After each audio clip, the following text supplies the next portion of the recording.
ఇంతవరకు పార్ట్ 1గా తెలియజేశారు. ఇక ముందు పార్ట్ 2లో మైండ్ని గురించి వివరంగా చెప్తారు. మైండ్ని గురించి వివరంగా చెప్తున్నది మనం తెలుసుకునే ముందు మహర్షి గారు శక్తికణాన్ని గురించి చెప్పినటువంటి ఒక అద్భుతమైన సత్యాన్ని ఇక్కడ మనం గ్రహించి అప్పుడు పార్ట్ 2కి వెళ్దాము. అదేంటంటే శక్తికణం భగవంతుని యొక్క మొదటి తన్మార్పుగా ఏర్పడింది.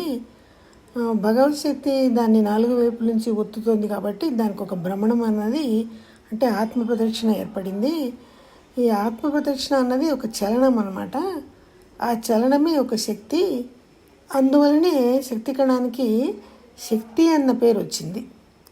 ఇంతవరకు చెప్పిన తర్వాత ఇంకొక సత్యం ఎట్లా తెలియజేస్తున్నారంటే శక్తి కణం కేంద్రంలో చలనరహితమైనటువంటి బిందు ఒకటి ఉంటుంది. ఏ ఆబ్జెక్ట్ అయినా గుండ్రంగా అలా భ్రమణంలో తిరుగుతూ ఉన్నప్పుడు దాని కేంద్రంలో ఒక బిందు రూపంలో చలనం లేని పాయింట్ అన్నది ఉండి తీరుతుంది. అటువంటి చలనం లేని బిందు రూపమైనటువంటి ఒక చిన్న భాగము శక్తి కణం కేంద్రంలో ఉన్నది. అదే బ్రహ్మము, అదే భగవంతుడు, అదే ఆల్మైటీ, అది చలనం లేనటువంటి భగవత్ శక్తి అని చెప్పి ఈ బిందు రూపంలో ఉన్నటువంటి ఈ భగవత్ శక్తిని శివము అని కూడా అంటారు. చలిస్తున్నటువంటి శక్తి కణాన్ని శక్తి అని అన్నారు. ఈ శక్తి బిందువు రెండు కలిపి శక్తి కణంగా యావత్ సృష్టిని ఈ ప్రపంచంలో చేస్తున్నాయి.